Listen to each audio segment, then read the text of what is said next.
sex, money, and high values. We back at it. Appreciate it.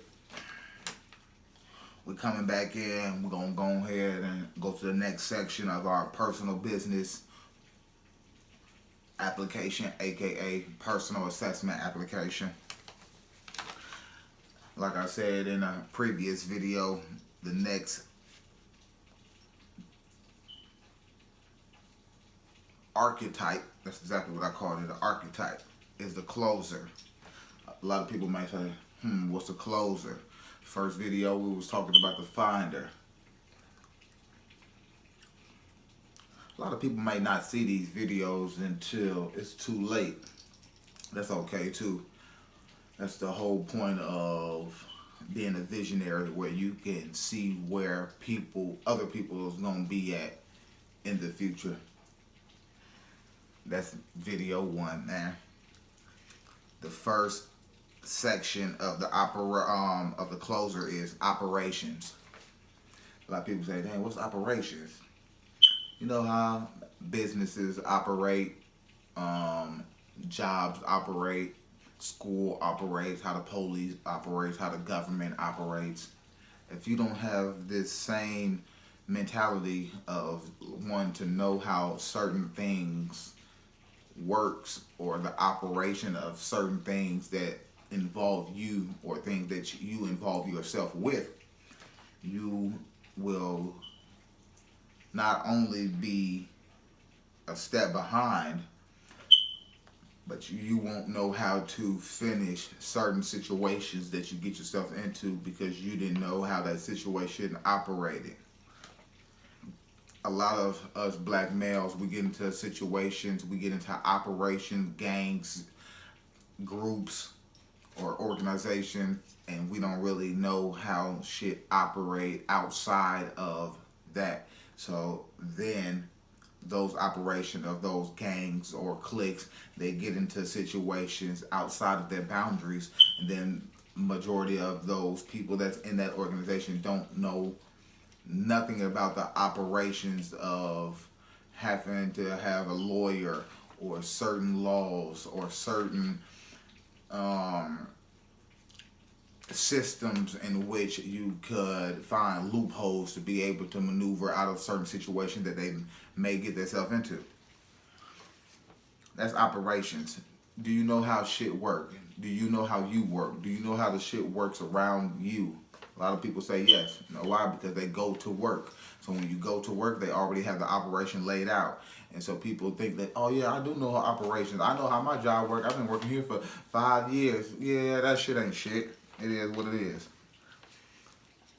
The next section is sales. Now, I give it a benefit of doubt. Majority of us black people, we know how to sell something. We may not know how to operate it after a certain degree or scale of selling something, or how to expand it, which that means you will need a finder. See, that's a whole nother thing. After we go through the whole thing, I'm going to bring it all, tie it into all together of how each one of these archetypes needs each other to be the best version of whatever y'all doing as a whole. But back to sales. A majority of us know how to sell something. We know how to make money from nothing. If you give us a little bit of something, majority of us black people, we do have the ability to be able to sell stuff. So I don't really have to go too deep into sales. It kind of speaks for itself. And like I said, majority of us do know how to sell stuff. So I'm not going to take that away from us. The next one is marketing. Do you know how to market what you're selling? I will give us another point. We do know how to market ourselves to a certain degree to get the thing that we necessarily want. Now, do we know how to market as a whole to get to different genres and different demographics? Not as quite as good as we should be able to, but with the right people around you, and if y'all are on the same path as far as just trying to obtain generational wealth, then y'all will always be trying to figure out new ways to market and to expand your business. That one was really simple, closer. I might be able to go ahead and knock it all out. The next one is, the third archetype is developer. They said, what is a developer? Are you the type of person that can take one product and turn it into something else, or turn it into multiple products, or turn it into multiple streams of income through one product? Can you develop? Are you good at, the first one is business developer. So can you take this one business idea and chop it up and make 2 or 3 different business ideas out of it? Can you take this business and not only do we sell this or that, but now we sell food as well. Now we offer entertainment as well. Now we offer car washes on certain days. Now we offer discounts on this day. That's what development is. How far can you see into that actual business to try to continue to develop it? What do they say when babies in the pregnancy stage? What is it? Each stage is a new development of the baby getting more and more ready to be born. So it's a development stage. Are you good at business development? When everybody business starts, it's a baby.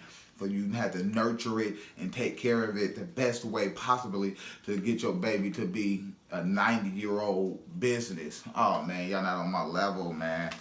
It is what it is. No, hey. Product developer. Same thing.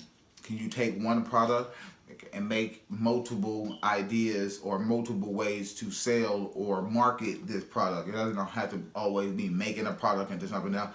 Do you know, can you develop multiple ways to get this product out to a bigger audience or a different demographic of people that wasn't necessarily looking into that product? Or can you make the product better? Say the product is, dang, that bro, that food good, but man, but if you do a little this to it, or put a little this spice with it, or cook it on this temperature, it'll be way better. That's product development. We all need all of these type of people around us to be able to be the best version of ourselves. So we can't always think we gonna be the ones to be able to, I'm gonna be the CEO of a business, I'm gonna have people work for me. That's how everybody think right now. Everybody think they're gonna be the boss of everybody, they own business, and then eventually people gonna get in line, fall in line and work for them. But in reality, we all just need to be working with each other and not trying to work over or under anybody, and just all work in line together. And the last one is legal. Say, damn, legal? What you mean by legal? A lot of us stupid ass niggas and black motherfuckers these days get into a lot of illegal activities. And is it smart? I'm not gonna say it's not smart, or I'm not gonna say it's dumb.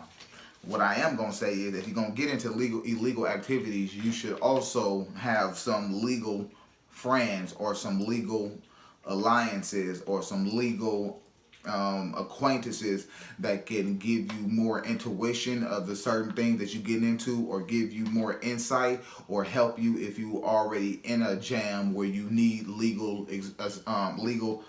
assistance, or you need legal accommodation. A lot of us black people, we just get into situations, and then once we get into the situation, now we goddamn basically looking more weak because you already in that position where you didn't have that person before that. So in their mind, if I'm a lawyer, I break it down real quick. If I'm a lawyer, and I'm gonna go the first route first, the right way. I'm a lawyer, and this person is in an organization, illegal or legal, whatever the case may be. But they hire me to be their lawyer on retainment, what they call, which is basically on paid leave. So if I need you, then you there. So I pay you a certain salary for a certain amount of time, or throughout an annual throughout annually. Yeah. So now I'm already in my mind working for you before a problem arises, and now through that connection that we have before you become a criminal, we can build a relationship. And once we build that relationship, now I see you more as an acquaintance and a friend of my business. So now I'm going to treat you as such. So then when a situation arises that you get into some legal issues, I'm going to pull teeth and nails to be able to get you the lowest time possibility possible, or no time at all, or we're just going to have to pay some people off, because I know people that's in my position that I know because of the position that I'm in. So I'm more willing to help you and give you more insight on the legal system, because you already entrusted on me before you became a quote-unquote criminal, even though you could have been a criminal before. But with lawyers, it don't matter. Money talks, bullshit walks. Simple as that. And the other half is, no, us stupid ass niggas, we go out here, do all this gang bang shit, shoot them up shit, and then once we go to jail, now if we got enough money, we pay for a lawyer. But do they really care about you? No, you just another paycheck, and you didn't already paid them for. So it don't matter if you go to jail or not; they're gonna get paid. So they're not having to actually put blood, sweat, and tears into you, or any emotion, or any extra energy into you, unless you actually paying them a lump sum where they feel like, okay, cool, I want to get this done because they paying me enough now for me to actually care. But most regular niggas, average niggas, they ain't got that much money. So the little petty ass lawyers these motherfuckers be buying, they don't really be in their best interest, because at the end of the day, you just another paycheck. You just another employee to them. Not they're your employee. You're their employee, because you're paying them, but you're in a situation where they not in. So like I said, if you would have been able to have this lawyer on retainment before you quote unquote became a criminal in the sense of the law, or in the sense of the law, or in the courtroom, it have better outcomes. So they would have been able to, like I said, give you more insight on things that you shouldn't be doing, or that you should be doing. So you can take it as what you can take it and or leave it. It is what it is. It's been real. To Dante, the Energy Tribe, make niggas great again, and we out.